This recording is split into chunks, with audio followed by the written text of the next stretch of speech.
Olá, estamos iniciando pela TV Supre, braço de comunicação da União Planetária, mais uma entrevista do movimento 2022-2030, o Brasil e o mundo que queremos.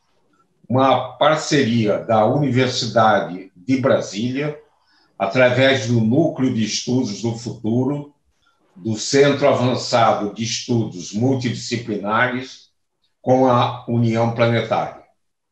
Hoje teremos o privilégio de conversar com o professor Muniz Sodré de Araújo Cabral. Vamos revisitar a sua juventude e sua formação e a importância da comunicação na sociedade e a importância da cultura africana no Brasil. O nosso convidado é formado em Direito pela Universidade Federal da Bahia, mestre em Sociologia da Informação e Comunicação da Universidade de Sorbonne, na França, e doutor em Ciência da Literatura pela Universidade Federal do Rio de Janeiro, sendo também livre-docente por essa universidade. Tem pós-doutorado na Universidade de Sorbonne, foi presidente da Fundação Biblioteca Nacional, publicou 44 livros e 44 capítulos em livros nas áreas de comunicação e cultura. Orientou 37 teses de mestrado e 32 teses de doutorado. Ele recebeu inúmeros prêmios e homenagens, dos quais destaco membro da Academia de Letras da Bahia e doutor honoris causa da Universidade Federal da Bahia. Muito obrigado, professor Muniz Sodré de Araújo Cabral, por ter aceito ao nosso convite. Na minha primeira indagação, pediria para revisitar sua juventude e sua formação acadêmica. Muito obrigado, professor Reutemann, pelo privilégio de falar um pouco de minha vida, mas eu queria acrescentar à sua lista de títulos o que eu efetivamente considero afetivamente o mais importante título da minha vida, que é ser Obá Xangô, do Axé Opô Afonjá, na Bahia. Eu pertenço à hierarquia dos Obás, numa das casas matrizes do candomblé no Brasil e na Bahia, que é o Axé Opô Afonjá. Eu fui o primeiro Obá da mãe Estela, que faleceu há alguns anos atrás. E sou o sucessor dela na Academia de Letras da Bahia, por demanda dos colegas acadêmicos do terreiro. Minha vida, eu sou uma pessoa de origem pobre, humilde, do interior da Bahia, e o que eu chamaria um baiano radical, ou um brasileiro radical. Por quê? Porque, por parte de meu pai, eu descendo de Nagô, a mãe do meu pai era uma filha de escravos, é o que chamava na Bahia uma negratu, teu. Negratu era outra maneira de chamar o Nagô, que eu não conheci. Morreu antes de eu nascer. E, por parte de mãe, duas etnias bem distintas, mas muito próximas. O meu avô, o pai da minha mãe, era filho de indígena, Tupinambá, da tribo dos Abatirais, no recôncavo da Bahia, perto de Santa Amaro, um lugar chamado Itapema. E a minha avó, a mãe da minha mãe, era cigana. Então, vejam só, eu tenho África, Brasil com os índios, e o nomadismo, que é o cigano, que é a questão do cigano muito próximo mesmo, mas as famílias sempre escalaram um pouco sobre esse lado cigano. Falava mais do indígena, do negro, mas o lado cigano um pouco calado. Mas eu tenho bastante proximidade com o mundo cigano. Então, veja só, mas eu,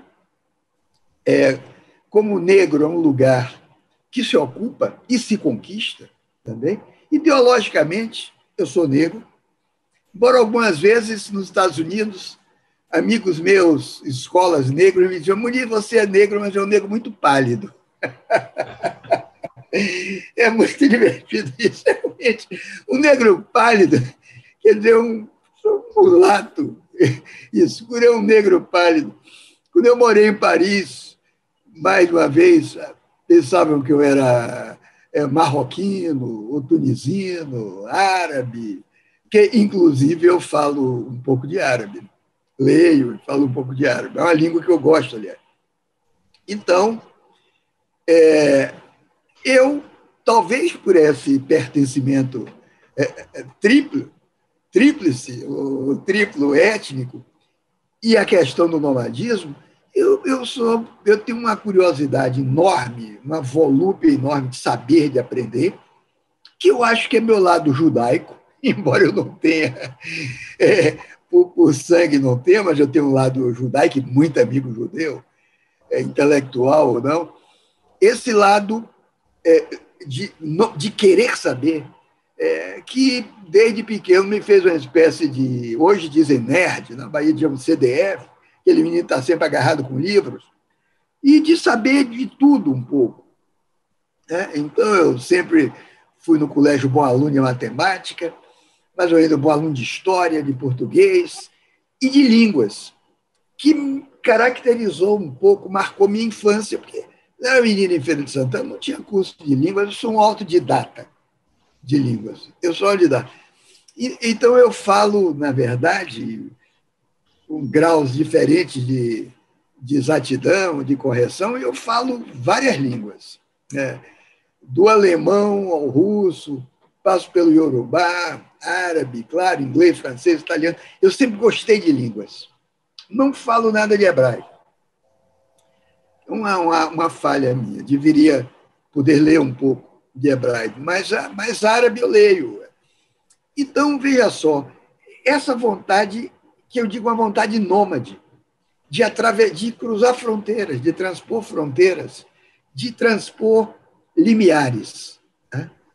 Transpor limiares, que a palavra limiar é bem próxima e é bem própria para o mundo do candomblé, onde eu vivo, o mundo do culto afro, porque o limiar é sempre perigoso. Todo limiar é perigoso e quem guarda os limiares é um princípio cosmológico, uma divindade chamada Exu, que é uma divindade para se tratar com muito cuidado. Então, eu transponho com cuidado os limiares. Isso me deu um sentido. Aí eu fiz direito, mas nunca tive realmente vontade de ser advogado. Eu vivi a escola da Bahia, era uma escola onde as pessoas estudavam sociologia, filosofia, como foram as grandes escolas de direito, Recife, ainda maior do que a Bahia, depois a da Bahia, que era uma escola da elite, e que eu me lembro, outro dia eu estava botando isso em memórias, que eu passei no vestibular de Direito da Bahia sem ter tomado um curso de nada, como eu tomar, só com o ginásio de Feira de Santana. O ginásio de Feira de Santana me preparou. Eu passei, eu era muito bom. Sim, eu esqueci de dizer que eu sou um cultor do latim. Naquela época na Bahia tinha latim na Faculdade de Direito. E eu me lembro que eu transitava pelas catilinárias, pela Eneida, de Ovídio, quando é que os outros professores examinadores ali não transitavam. Porque no interior, ou você é nerd, ou você não se alfabetiza direito. Então, esse nerd que eu fui. Então, eu fiz direito, mas a minha verdadeira universidade foi o Jornal da Bahia. Eu fui jornalista desde os 14 anos. E o Jornal da Bahia era uma fonte de formação, era um jornal de comunistas. E de comunistas já velhos, e pessoas de alta sabedoria, de muito valor. Minha formação foi ali, Jornal da Bahia, junto com a faculdade. Aí eu vim para o Rio para trabalhar em jornal do Brasil, ganhei uma bolsa da Cooperação Técnica Francesa, por causa do francês, aprendido no interior da Bahia. Eu me lembro de ter disputado com pessoas, que depois, muitos amigos, que tinham feito o curso da Aliança Francesa, tudo isso. Só que eu parecia ter um dicionário na cabeça, porque é o defeito do autodidata, é essa coisa, digamos assim, minuciosa. Ganhei a bolsa para a França, fiz um mestrado em Sociologia da Informação, que então estava emergindo essa questão da comunicação. Voltei, abandonei o jornalismo, não era minha verdadeira vocação, e me tornei professor da FRJ nas escolas de comunicação, então nascentes, então emergentes.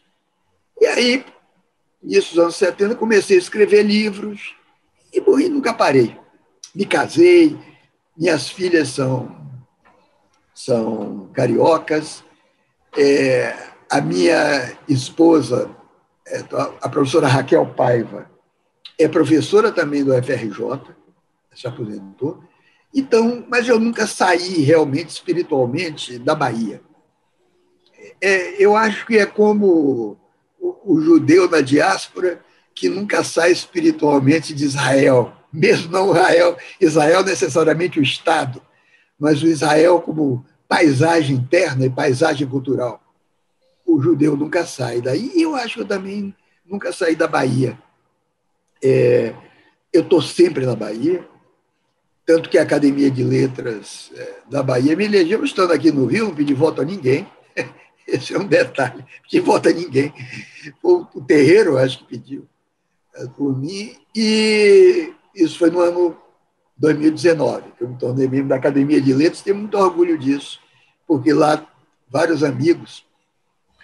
Hoje, aliás, faz 80 anos, um grande amigo meu, que é compositor popular e é da Academia de Letras, que é o Capinã, Zé Carlos Capinã, autor de músicas famosas. E hoje faz 80 anos, e hoje a Academia tem uma reunião para homenageá-lo às 6 horas, às 7 horas, eu tenho aí o endereço.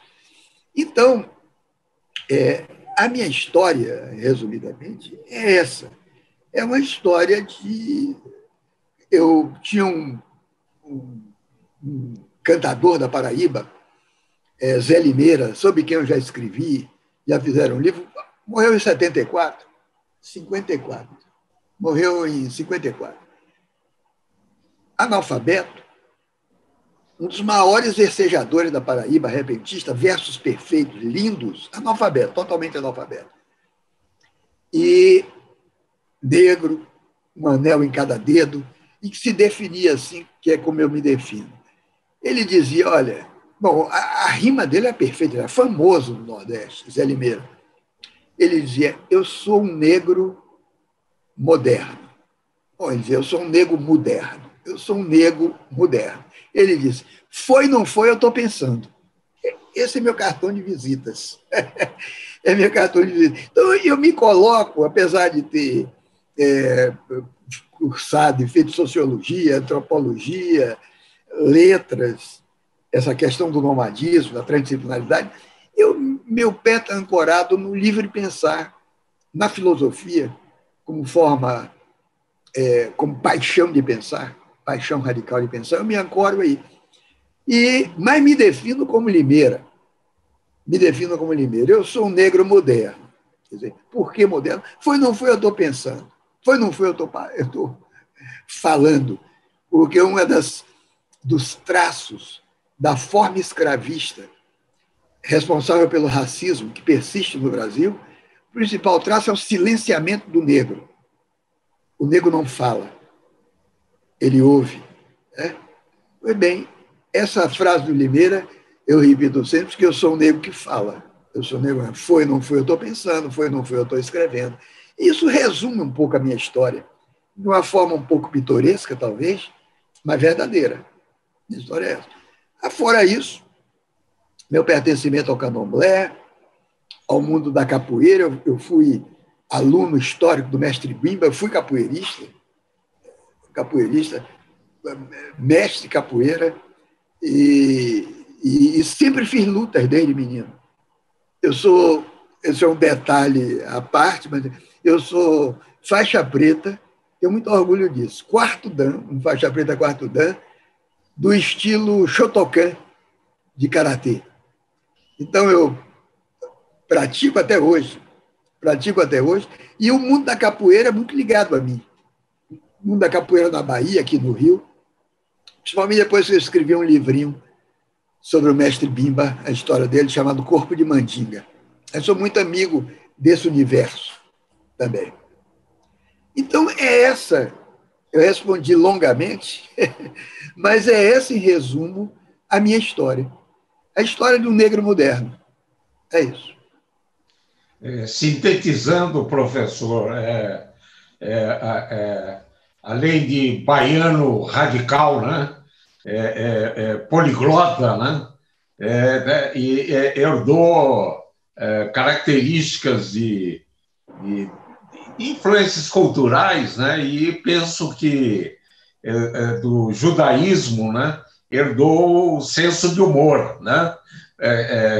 Muito, muito fino. Que é bem judaico. Professor, certo. Professor Muniz, como analisa a importância da ciência da comunicação no comportamento social e político da sociedade brasileira? Olha só, eu acho que a comunicação é o esteio, é o fundamento, não só teórico, mas o fundamento prático industrial dos metade do século XX e vai ao século XXI. Quer dizer, a comunicação é, em princípio, uma experiência, digamos, antropológica. Ela é a matriz de toda qualquer cultura. Mas é uma palavra, digamos, valise, e quando ela se materializa industrialmente, seja em rádio, marketing, e agora com os algoritmos na internet, a comunicação é uma maneira do turbocapitalismo, do capitalismo financeiro, construir uma outra realidade em que se reconfigura, se refaz a subjetividade humana. Tanto a comunicação, para mim, do ponto de vista do pensamento social, é a ciência social do século XXI. Não tenho nenhuma dúvida com relação a isso. Porque o que está em curso é uma reconfiguração, é um refazimento, uma reelaboração da subjetividade para se adaptar à volatilidade e abstração do capitalismo financeiro. É esse o modo de acumulação no momento, é financeira, e a comunicação é a ciência, é o dispositivo de adaptação da sociedade. Que adaptação é essa? Em mais de um livro, Antropológica no Espelho, As Estratégias Sensíveis, que são livros de muitas edições assim no universo da comunicação, eu imagino a sociedade atual como tendo uma parte virtual, que é um acréscimo ao que Aristóteles diz nas primeiras páginas da Ética Nicômaco. Aristóteles fala de 3 círculos existenciais, 3 esferas de existência onde o indivíduo na Grécia se movia. A esfera do conhecimento, que cada esfera dessa chama de bios. Eles, o bios teoréticos, é a esfera cognitiva, a esfera do conhecimento, a esfera das ciências. O bios politikos, que é a sociabilidade, a política, a esfera da política. O outro é o bios teoréticos. E o bios apoláusticos, que é a esfera dos prazeres, a esfera dos sentidos, dos jogos. Eu imaginei, e eu acho que está se concretizando, nós estamos vivendo isso, que a comunicação materializada em mídia, em seus dispositivos, e hoje com a internet, perfaz, configura um quarto bios, não analisado por Aristóteles, que é o que eu chamo bios virtual. Quer dizer, uma esfera virtual de vida. Nós estamos, ao mesmo tempo, com o pé num solo material, que é o solo do capitalismo oitocentista e metade do capitalismo do século XX, mas um pé numa esfera virtual, que é informação. Quer dizer, nós pisamos em informação. Só que a informação não é um conteúdo apenas que entra nas nossas cabeças e que absorvemos. A informação é um solo. É um solo onde pisamos hoje. Pisamos em vários níveis. E que constitui uma realidade que ainda não aprendemos totalmente. Ela nos envolve. É como se fosse um envoltório, um envelope, onde temos um pé aqui e saímos. E saímos. Grande parte da política mundial nesse momento está sendo remodelada e reconfigurada por dispositivos comunicacionais. E, em geral, até agora, com péssimos resultados humanos. É preciso que se diga isso. Eu não vou entrar em detalhes de governos, porque aqui não há tempo, mas, ou seja, é uma outra vida, é um outro BIOS. Agora você me diz, então, sua pretensão aí de ter acrescentado alguma coisa a Aristóteles. Não é pretensão, eu acrescentei, realmente me vali de Aristóteles, como todos os pensadores franceses se valem de Aristóteles, dos gregos. Mas, na verdade, Aristóteles pensou isso também. Nessa mesma Ética de Nicômaco, ele diz que poderia haver um quarto BIOS. Ele diz isso. Só que esse quarto BIOS seria um BIOS totalmente estruturado pelo comércio. E ele diz que isso não é suficiente para caracterizar um BIOS humano, porque o comércio não está voltado para a eudaimonia. O comércio não visa a felicidade como integração dos homens. Ele é necessário, mas não visa.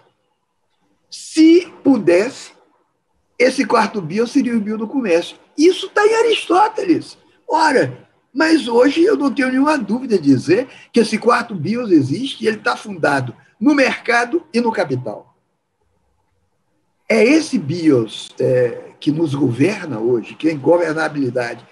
Então, a comunicação, que final dos anos do século XX, anos 80, McLuhan dá aqueles brados, aquelas exaltações muito importantes, de grandes insights, mas parecia ainda um marketing de jornal, de televisão. Na verdade, ela se firma hoje como um campo transcultural, transdisciplinar, que convoca os saberes, não só das ciências exatas, os saberes das ciências exatas, mas os saberes das ciências sociais, abolindo fronteiras, abolindo barreiras. Então, é como se eu sinto que a minha história e minha pulsão se colou nesse abolir barreiras. É como se a ciência da comunicação fosse um discurso ponte entre saberes. Sempre esteve aí essa disposição teórica, essa disposição cognitiva, mas ela se concretiza realmente com a comunicação. Eu acho que as ciências sociais, falando do meu campo, das ciências sociais isoladas, a sociologia com seu objeto, a antropologia com seu objeto, a filosofia como universais do conhecimento, eu acho que tudo isso está sendo posto em dúvida, está sendo questionado pela comunicação. E a comunicação não é um saber de paredes com portas, é um saber de janelas e de pontes. Ela nos incita para fora. Portanto, é um saber, eu trago aqui o terreiro, um saber guiado por Exu. Exu é, no terreiro, o princípio da comunicação, a divindade da comunicação. É Exu quem transporta a fala. É Exu quem dá movimento ao sistema.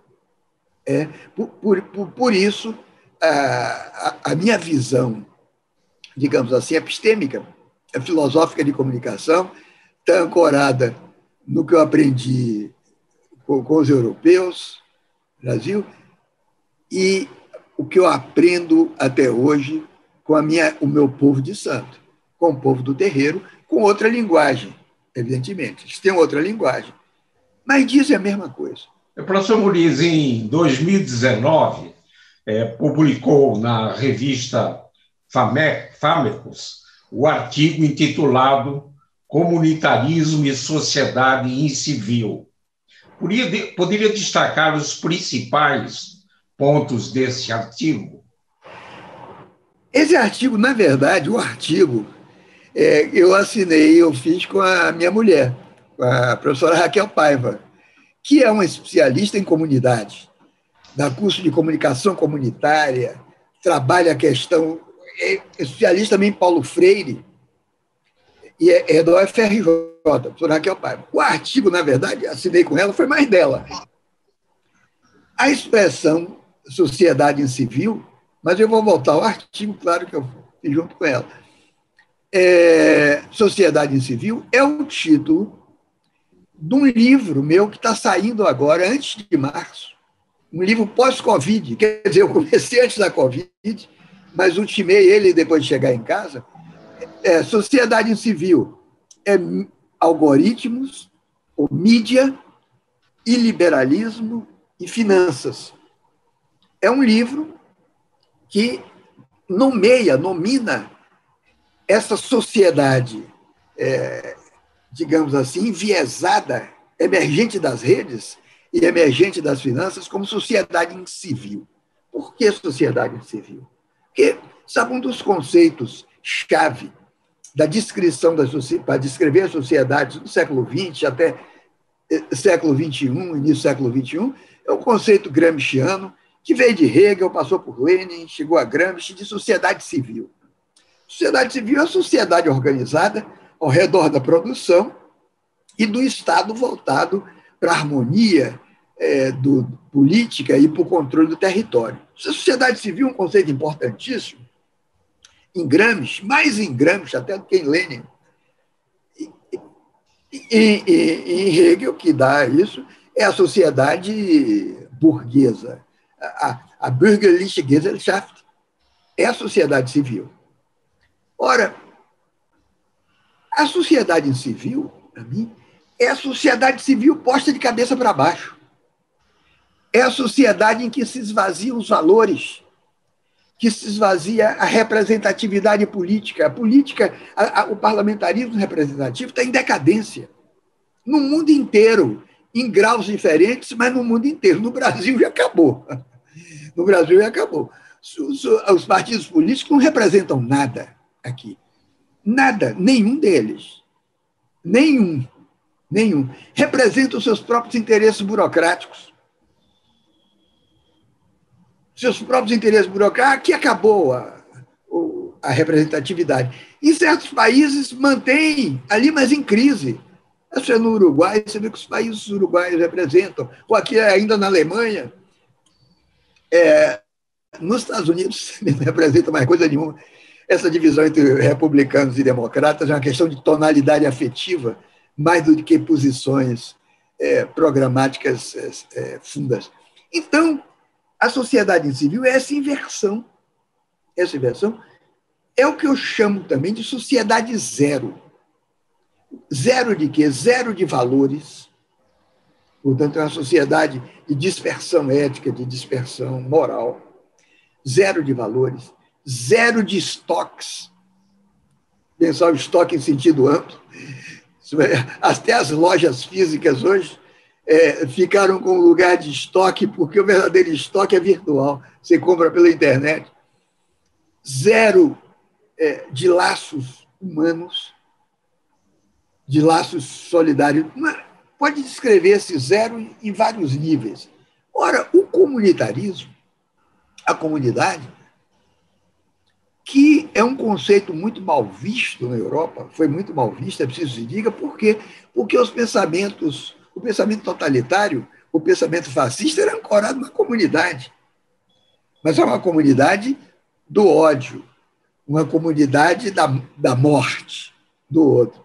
Então, a palavra comunidade ficou pesada no pensamento progressista europeu. Quando se fala em comunidade, o que é isso? Eu me lembro do fascismo italiano, mais do que do próprio nazismo hitlerista, que foi muito peculiar, muito típico, e que tentou e quase consegue destruir a comunidade judaica forte na Alemanha.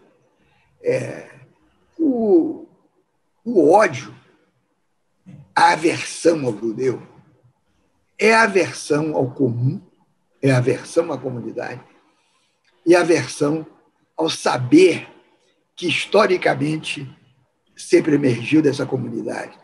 E aí o sujeito mascara com comerciante, quer ganhar dinheiro, sei o que, claro, se proteger e no começo só ganhava dinheiro porque sabia como, conhecia e sabia como. 2 minutos. Então, o comum, portanto, é o que o pensamento comunitarista persegue e busca. E onde é que está esse comum? Está nas diferentes formas de constituição do povo. É o comum do povo de terreiro, é o comum do povo indígena, e é o comum do povo urbano, do povo plebeu, que ainda se sustenta solidariamente e comunitariamente contra a dispersão que vem de cima para baixo por parte da sociedade civil. Professor Muniz, o movimento 2022, 2030, o Brasil e o mundo que queremos, ele procura envolver os jovens na construção de caminhos para termos um Brasil e um mundo melhor e mais justo. Poderia, nesse final de programa, enviar uma mensagem aos jovens que nos assistem? Normalmente, em toda mensagem desse tipo, nós mandamos uma mensagem de esperança. Mas eu desconfio um pouco da esperança. Não é que eu seja contra a esperança, porque esperar, na verdade, é colocar num outro tempo, e um outro tempo não é o tempo que vivemos, colocar as nossas idealizações, as nossas projeções idealistas, que são boas, mas correm o risco de toda a utopia, de se cristalizar, de ser abstrata demais.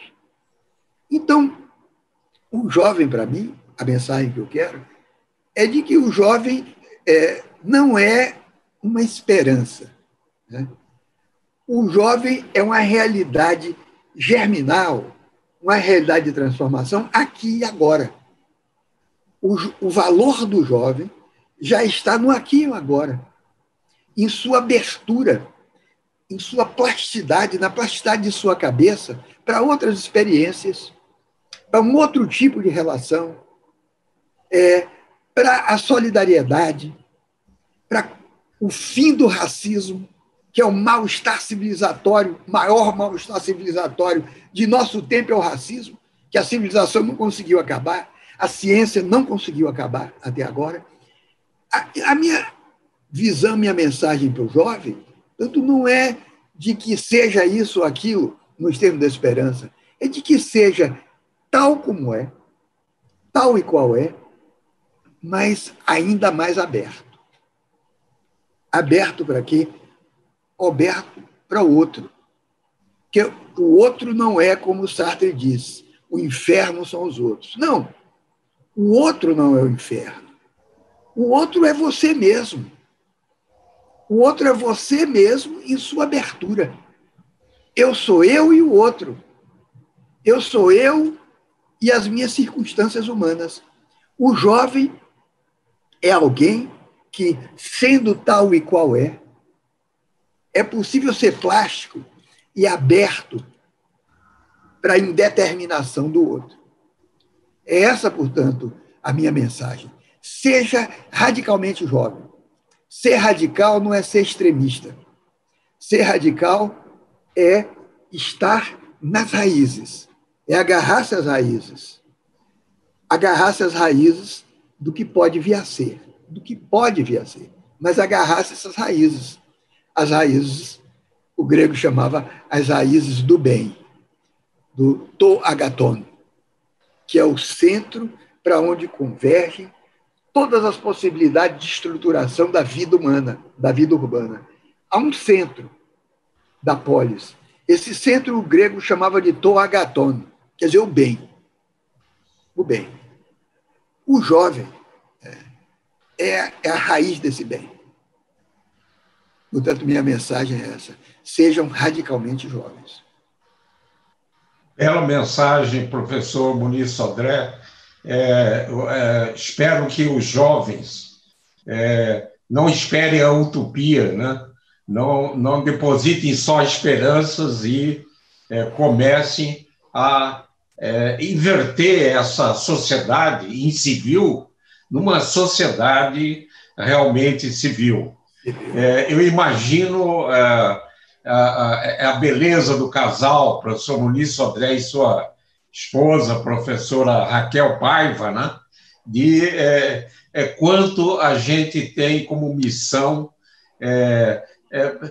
falar, orientar, e estou agora muito curioso em ler o seu próximo livro e, quem sabe, a gente, depois de um tempo, volta a tê-lo aqui conosco, porque, infelizmente, temos um limite de tempo numa entrevista, porque eu definiria não como um jornalista e escritor, mas um verdadeiro humanista.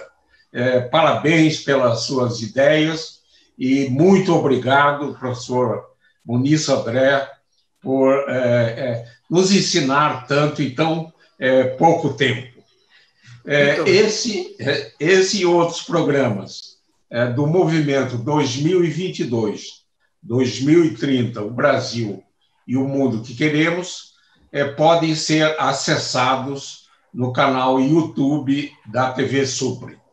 Gostaria de agradecer imensamente a todos que estiveram com a gente e voltaremos a nos encontrar em uma próxima oportunidade. Até lá. Muito obrigado. Muito axé.